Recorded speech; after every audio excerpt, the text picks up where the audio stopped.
رسوله الكريم أما بعد فأعوذ بالله من الشيطان الرجيم بسم الله الرحمن الرحيم إن تنصروا الله ينصركم ويثبت أقدامكم وقال الله في موضع آخر ولا تهنوا ولا تحزنوا وأنتم الأعلون إن كنتم مؤمنين صدق الله العظيم جب گلستان کو خون کی ضرورت پڑی سب سے پہلے ہماری ہی گردن کٹی جب گلستان کو خون کی ضرورت پڑی سب سے پہلے ہماری ہی گردن کٹی اب کہتے ہیں ہم سے یہ اہل چمن یہ چمن ہے ہمارا تمہارا نہیں اسٹیج پر تشریف فرما اساتذہ کرام مہمانان عظام اور معزز و محترم سامعین کرام آج میں آپ حضرات کے سامنے ہندوستان کے مسلمانوں پر ہونے والے سیاسی ظلم و ستم اور دین اسلام کو جڑ سے ختم کرنے کی ناپاک اور گھناؤنی سازش اور کوشش کے موضوع پر کچھ عرض کرنا چاہتا ہوں امید ہے کہ بغور سماعت فرمائیں گے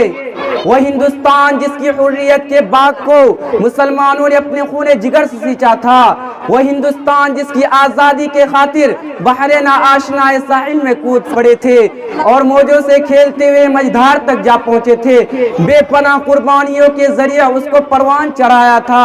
آج اسی ہندوستان میں مسلمانوں کو طرح طرح کی اذیتیں اور تکلیفیں پہنچائی جا رہی ہے مسلمانوں کے قلوب سے اسلام کی محبت کو ختم کرنے کی نہایت ہی گھناؤنی اور ناپاک سازشیں ہو رہی ہے اس میں شک و شبہ نہیں کہ دنیا میں حق و باطل کا تصادم روز ازلی سے جاری ہے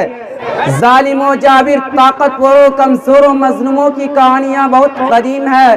خرمن انسانیت پر کئی بار بجلیاں گری ہے باغ آدم میں کئی آندیاں آئی ہے وحشت و بربریت نے بارہا انسانیت کا منہ نوچا ہے اور حیوانیت کا ننگا ناچ کیا ہے اور اس میں شک نہیں کہ ہم پر مصائب کے پہاڑ ٹوٹ رہے ہیں ہم مظلوموں میں قصوروں کو فرقہ پرستوں نے ظلم و ستم کا نشانہ بنایا ہے ہماری ماں و بہنوں کی عزت و آبرو لوٹی جا رہی ہے برادران ملت یوں تو ہندوستان میں کسی بھی دور میں مسلمانوں کا حامی کوئی نہیں تھا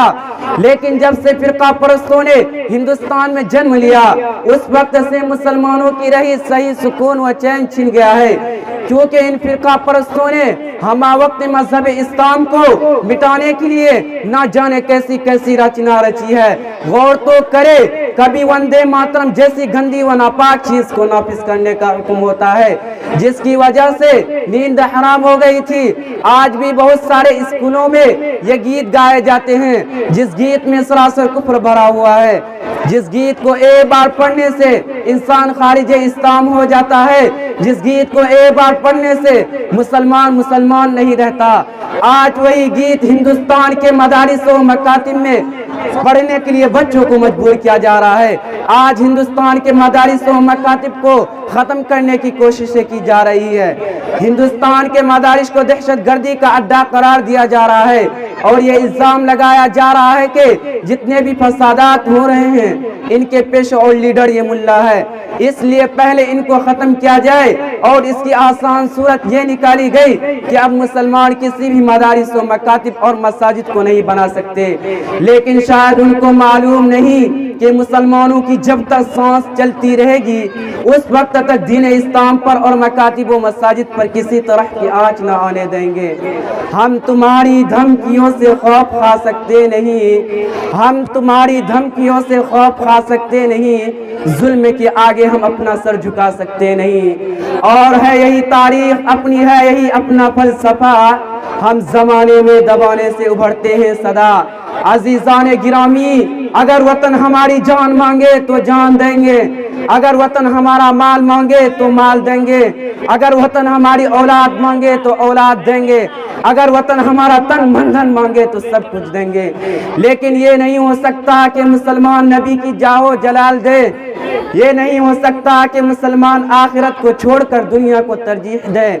آپ حضرات کو وہ تاریخ یاد ہوگی کہ انگریزوں کی ظلم و زیادتی جب حد سے آگے بڑھی اور انہوں نے اسلامی قلعہ کو مسمار کر کے اس پر تسلیتی عقیدے کی بنیاد رکھنا چاہا تھا، تو سب سے پہلے حضرت شاہ عبدالعزیز صاحب علیہ الرحمہ میدان جہاد میں بے جھجک کود پڑے اور افضل الجہاد کلمۃ حق عند السلطان جائر کہ جذبہ پیکروں سے سرشار ہو کر ہندوستان کے دارالحرب ہونے کا فتویٰ دیا اور انگریزوں کے خلاف محاذ جنگ قائم کیا، اور اس بات کا تہیہ کر لیا تھا کہ غلامی کی زنجیر کو ٹکڑے ٹکڑے کر کے ہی دم لیں گے، جس کے نتیجے میں مسلمانوں کو مصائب و مشکلات کے کن کن مراحل و دشوار گزار گھاٹیوں اور وادیوں سے گزرنا پڑا۔ وہ تاریخ کا ایک المناک باب ہے۔ کسی شاعر نے کہا کہ ٹل نہ سکتے تھے اگر جنگ میں اڑ جاتے تھے،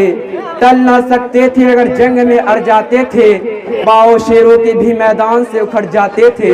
مجھ سے سرکش ہوا کوئی تو بگڑ جاتے تھے، تیز کیا چیز ہم توپ سے لڑ جاتے تھے۔ عزیزان گرامی، اگر وطن ہماری وہ ٹیپو سلطان ہی کی ذات تھی جس نے یہ کہہ کے گیدڑ کی 100 برس کی زندگی شیر کی ایک دن کی زندگی بہتر ہے، لوگوں کی رگیں مردہ میں آزادی کی برقی اور لہر دوڑا دی تھی، اور خود بھی انگریزوں کے خلاف برسرے پیکار رہے، یہاں تک کہ میسور کی دھرتی پر خون کا آخری قطرہ بھی آزادی کی خاطر شہید ہو گئے۔ اگر یہ مسلم قائدین کا قافلہ غلام ہندوستان کے پرپیچ اور بھیانک جنگ آزادی میں شاہ راہ بنانے کی غرض سے سرگرم سفر نہ ہوتا،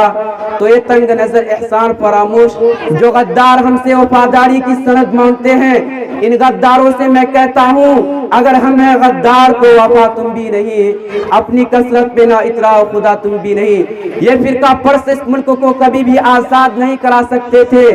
آپ حضرات مجھے بتائیے، کیا مسلمانوں نے جنگ آزادی اس لیے لڑی تھی کہ وہ صاحب اقتدار ہو جائے؟ کیا مسلمانوں نے اپنا خون اس لیے بہایا تھا کہ حکومت کرے؟ کیا مسلمانوں نے اپنے جسم پر زخم اس لیے کھائے تھے کہ حاکم بنے؟ نہیں، ہرگز نہیں، بلکہ اسلام کو برقرار رکھنے کے لیے، دین کو برقرار رکھنے کے لیے، ایمان کو برقرار رکھنے کے لیے، توحید و انسانیت کو برقرار رکھنے کے لیے، ہندوستانیوں کو غلامی کی زنجیروں سے آزاد کرانے کے لیے، ہندوستان میں امن و صلح کو باقی رکھنے کے لیے۔ لیکن آج پھر حکومت فرقہ پرستوں نے انگریزوں کی طرح ہمارے دین پر حملہ کرنا چاہتی ہے۔ یاد رکھے، اگر یہی حال رہا تو ان فرقہ پرستوں کو بھی انگریزوں کی طرح منہ کی کھانی پڑے گی اور اپنے عہدے سے سب کو دوش ہونا پڑے گا۔ کسی شاعر نے کیا خوب کہا، کوئی گر صلح کے پھولوں کو پیروں سے کچل ڈالے، تو شاخے ہر پتی پہ قتل عام لکھ دینا۔ میں اپنی تقریر عنوان کے ساتھ ختم کرتا ہوں۔ فضائے بدر پیدا کر فرشتے تیری نصرت کو، فضائے بدر پیدا کر فرشتے تیری نصرت کو، اتر سکتے ہیں گردوں سے قطار در قطار، اب بھی وما علینا الا البلاغ۔